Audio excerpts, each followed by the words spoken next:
Hakim-Hakim pasal 17 sampai pasal yang ke-21, firman Tuhan berbunyi. Patung sembahan Mika. Ada seorang dari pegunungan Efraim, Mika namanya. Berkatalah ia kepada ibunya, uang perak yang 1.100 itu yang diambil orang daripadamu, dan yang karena itu kau ucapkan kutuk. Aku sendiri mendengar ucapanmu itu. Memang uang itu ada padaku, akulah yang mengambilnya. Lalu kata ibunya, diberkatilah kiranya anakku oleh Tuhan. Sesudah itu dikembalikannya lah uang perak yang 1.100 itu kepada ibunya. Tetapi ibunya berkata, aku mau menguduskan uang itu bagi Tuhan. Aku menyerahkannya untuk anakku, supaya dibuat patung pahatan dan patung tuangan daripada uang itu. Maka sekarang uang itu kukembalikan kepadamu. Tetapi orang itu mengembalikan uang itu kepada ibunya. Lalu perempuan itu mengambil 200 uang perak dan memberikannya kepada tukang perak yang membuat patung pahatan dan patung tuangan daripada uang itu. Lalu patung itu ditaruh di rumah Mika. Mika ini mempunyai kuil, dibuatnya lah efod dan terafim. Ditabiskannya salah seorang anaknya laki-laki yang menjadi imamnya. Pada zaman itu tidak ada raja di antara orang Israel. Setiap orang berbuat apa yang benar menurut pandangannya sendiri. Maka ada seorang muda dari Betlehem Yehuda, dari kaum Yehuda. Ia seorang Lewi dan tinggal di sana sebagai pendatang. Lalu orang itu keluar dari kota Betlehem Yehuda untuk menetap sebagai pendatang di mana saja ia mendapat tempat, dan dalam perjalanannya itu sampailah ia ke pegunungan Efraim di rumah Mika. Bertanyalah Mika kepadanya, engkau dari mana? Jawabnya kepadanya, aku orang Lewi dari Betlehem Yehuda, dan aku pergi untuk menetap sebagai pendatang di mana saja aku mendapat tempat. Lalu kata Mika kepadanya, tinggallah padaku dan jadilah bapa dan iman bagiku, maka setiap tahun aku akan memberikan kepadamu 10 uang perak, sepasang pakaian serta makananmu. Orang Lewi itu setuju untuk tinggal padanya. Maka orang muda itu menjadi seperti salah seorang anaknya sendiri. Mika mentabiskan orang Lewi itu. Orang muda itu menjadi imannya dan diam di rumah Mika. Lalu kata Mika, sekarang tahulah aku bahwa Tuhan akan berbuat baik kepadaku karena ada seorang Lewi menjadi imanku.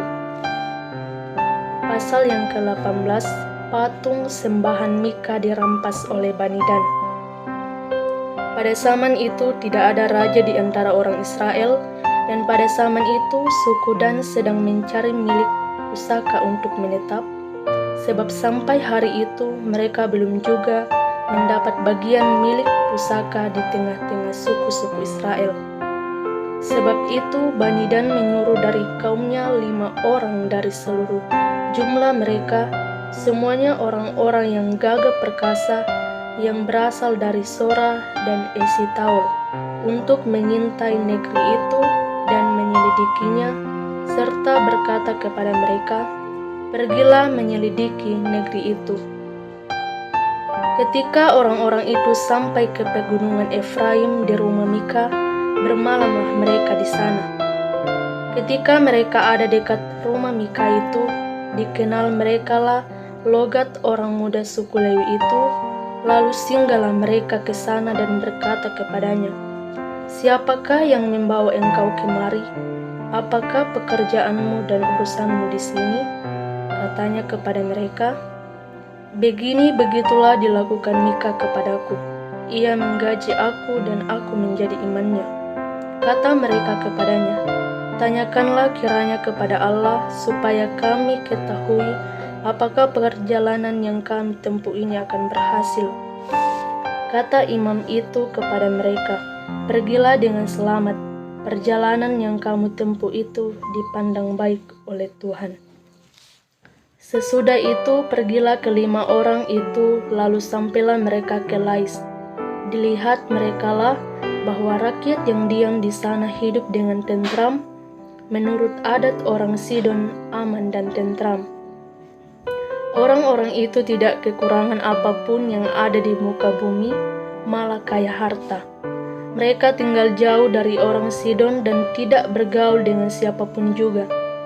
Setelah mereka kembali kepada saudara-saudara sesukunya di Sora dan Esitaol, berkatalah saudara-saudara sesukunya kepada mereka, "Apakah yang kamu dapati di sana?"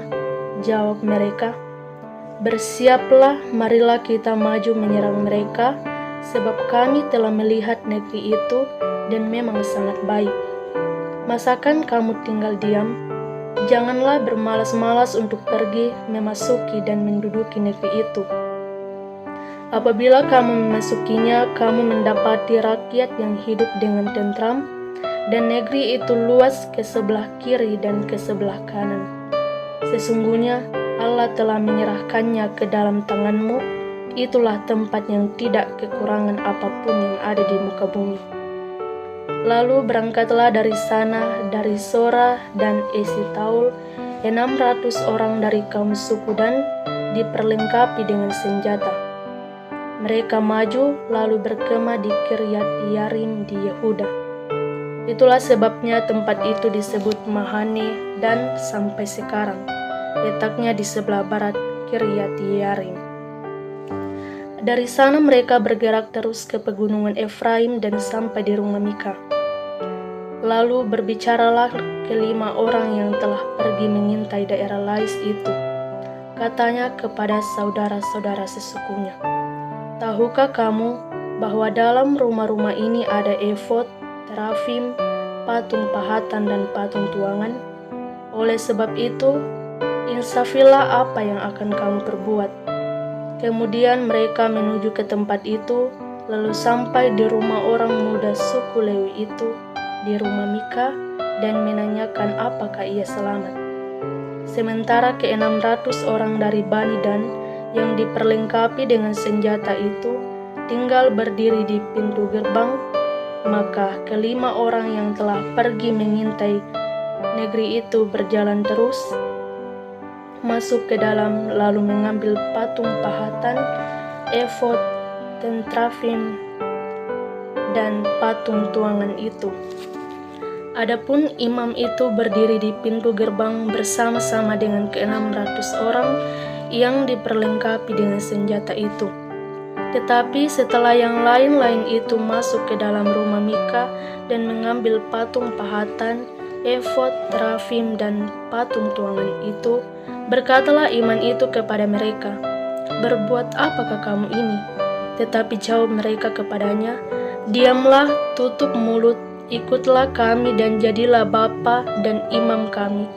Apakah yang lebih baik bagimu, menjadi imam untuk seisi rumah satu orang, atau menjadi imam untuk suatu suku dan kaum di antara orang Israel?"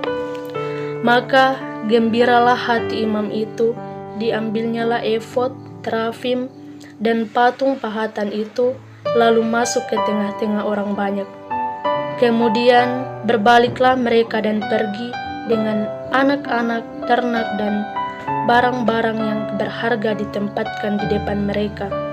Ketika mereka telah jauh dari rumah Mika, dikerahkanlah orang-orang dari rumah-rumah yang dekat rumah Mika, dan orang-orang itu mengejar Bani Dan itu. Mereka memanggil-manggil Bani Dan, maka berbaliklah orang-orang itu dan berkata kepada Mika, "Mau apa engkau dengan mengerahkan orang?" Lalu jawabnya, "Allahku yang kubuat serta iman juga kamu ambil, lalu kamu pergi. Apakah lagi yang masih tinggal padaku? Bagaimana perkataanmu itu kepadaku? Mau apa engkau?" Berkatalah Bani Dan kepadanya, "Janganlah suaramu kedengaran lagi kepada kami. Nanti ada orang yang menyerang engkau karena sakit hati, dan dengan demikian engkau serta seisi rumahmu kehilangan nyawa." Lalu Bani Dan melanjutkan perjalanannya, dan Mika setelah dilihatnya mereka itu lebih kuat daripadanya, berpalinglah ia pulang ke rumahnya. Lalu Bani Dan dengan membawa barang-barang yang dibuat Mika juga, imannya mendatangi Lais, yakni rakyat yang hidup dengan aman dan tentram. Mereka memukul orang-orang itu dengan mata pedang dan kotanya dibakar. Tidak ada orang yang datang menolong, sebab kota itu jauh dari Sidon dan orang-orang kota itu tidak bergaul dengan siapapun juga. Letak kota itu di lembah Bet-Rehob. Kemudian Bani Dan membangun kota itu kembali dan diam di sana. Mereka menamai kota itu Dan menurut nama bapa leluhur mereka, yakni Dan yang lahir bagi Israel, tetapi nama kota itu dahulu adalah Lais. Bani Dan menegakkan bagi mereka sendiri patung pahatan itu. Lalu Yonatan bin Gersom bin Musa bersama-sama dengan anak-anaknya menjadi imam bagi suku Dan, sampai penduduk negeri itu diangkut sebagai orang buangan. Demikianlah mereka menempatkan bagi mereka sendiri patung pahatan yang telah dibuat Mika itu, dan patung itu ada di sana selama rumah Allah ada di Silo. Pasalnya yang ke-19, perbuatan noda di Gibea. Terjadilah pada zaman itu, ketika tidak ada raja di Israel, bahwa di balik pegunungan Efraim ada seorang Lewi tinggal sebagai pendatang. Ia mengambil seorang gundik dari Betlehem Yehuda. Tetapi gundiknya itu berlaku serong terhadap dia dan pergi daripadanya ke rumah ayahnya di Betlehem Yehuda, lalu tinggal di sana 40 lamanya. Berkemaslah suaminya itu, lalu pergi menyusul perempuan itu untuk membujuk dia dan membawanya kembali, bersama-sama dia, bujangnya, dan sepasang keledai. Ketika perempuan muda itu membawa dia masuk ke rumah ayahnya, dan ketika ayah itu melihat dia, maka bersukacitalah ia mendapatkannya. Mertuanya, ayah perempuan muda itu, tidak membiarkan dia pergi, sehingga ia tinggal 3 hari lamanya pada ayah itu. Mereka makan, minum, dan bermalam di sana. Tetapi pada hari yang keempat, ketika mereka bangun pagi-pagi, dan ketika orang Lewi itu berkemas untuk pergi, berkatalah ayah perempuan muda itu kepada menantunya, "Segarkanlah dirimu dahulu dengan sekerat roti, kemudian bolehlah kamu pergi." Jadi duduklah mereka, lalu makan dan minumlah keduanya bersama-sama. Kata ayah perempuan muda itu kepada laki-laki itu, "Baiklah, putuskan untuk tinggal bermalam, dan biarlah hatimu gembira." Tetapi ketika orang itu bangun untuk pergi juga, mertuanya itu mendesaknya, sehingga ia tinggal pula di sana bermalam. Pada hari yang kelima, ketika ia bangun pagi-pagi untuk pergi, berkatalah ayah perempuan muda itu, "Mari, segarkanlah dirimu dahulu, dan tinggallah sebentar lagi sampai matahari surut." Lalu makanlah mereka keduanya. Ketika orang itu bangun untuk pergi bersama dengan gundiknya dan bujangnya, berkatalah mertuanya, ayah perempuan muda itu kepadanya, "Lihatlah, matahari telah mulai turun menjelang petang. Baiklah tinggal bermalam. Lihat, matahari hampir terbenam. Tinggallah di sini bermalam dan biarlah hatimu gembira. Maka besok kamu dapat bangun pagi-pagi untuk berjalan dan pulang ke rumahmu." Tetapi orang itu tidak mau tinggal bermalam. Ia berkemas lalu pergi. Demikian sampailah ia di daerah yang berhadapan dengan Yebus, itulah Yerusalem. Bersama-sama dengan dia ada sepasang keledai yang berpelana dan gundiknya juga. Ketika mereka dekat ke Yebus dan ketika matahari telah sangat reda, berkatalah bujang itu kepada tuannya, "Marilah kita singgah di kota orang Yebus ini dan bermalam di situ." Tetapi tuannya menjawabnya, "Kita tidak akan singgah di kota asing yang bukan kepunyaan orang Israel, tetapi kita akan berjalan terus sampai ke Gibea." Lagi katanya kepada bujangnya, marilah kita berjalan sampai ke salah satu tempat yang di sana dan bermalam di Gibea atau di Rama. Lalu berjalanlah mereka melanjutkan perjalanannya, dan matahari terbenam ketika mereka dekat Gibea, kepunyaan suku Benyamin. Sebab itu singgahlah mereka di Gibea, lalu masuk untuk bermalam di situ, dan setelah sampai, duduklah mereka di tanah lapang kota. Tetapi tidak ada seorang pun yang mengajak mereka ke rumah untuk bermalam. Tetapi datanglah pada malam itu seorang tua yang pulang dari pekerjaannya di ladang. Orang itu berasal dari pegunungan Efraim dan tinggal di Gibea sebagai pendatang, tetapi penduduk tempat itu adalah orang Benyamin. Ketika ia mengangkat mukanya dan melihat orang yang dalam perjalanan itu di tanah lapang kota, berkatalah orang tua itu, "Kemanakah engkau pergi dan dari manakah engkau datang?" Jawabnya kepadanya, "Kami sedang dalam perjalanan dari Betlehem, Yehuda, ke balik pegunungan Efraim. Dari sanalah aku berasal. Aku tadinya pergi ke Betlehem Yehuda, dan sekarang sedang berjalan pulang ke rumah." Tetapi tidak ada orang yang mengajak aku ke rumahnya, walaupun ada padaku jerami dan makanan untuk keledai kami, pula roti dan anggur untuk aku sendiri, untuk hambamu perempuan ini, dan untuk bujang yang bersama-sama dengan hambamu ini, kami tidak kekurangan sesuatu. Lalu berkatalah orang tua itu, "Jangan khawatir. Segala yang engkau perlukan biarlah aku yang menanggung, tetapi janganlah engkau bermalam di tanah lapang kota ini." Sesudah itu dibawanyalah dia masuk ke rumahnya, lalu keledai-keledai diberinya makan, maka mereka pun membasuh kaki, makan dan minum. Tetapi sementara mereka mengembirakan hatinya, datanglah orang-orang kota itu, orang-orang Dursila, mengepung rumah itu. Mereka menggendor-gendor pintu sambil berkata kepada orang tua pemilik rumah itu, "Bawalah keluar orang yang datang ke rumahmu itu, supaya kami pakai dia." Lalu keluarlah pemilik rumah itu menemui mereka dan berkata kepada mereka, "Tidak, saudara-saudaraku, janganlah kiranya berbuat jahat. Karena orang ini telah masuk ke rumahku, janganlah kamu berbuat noda.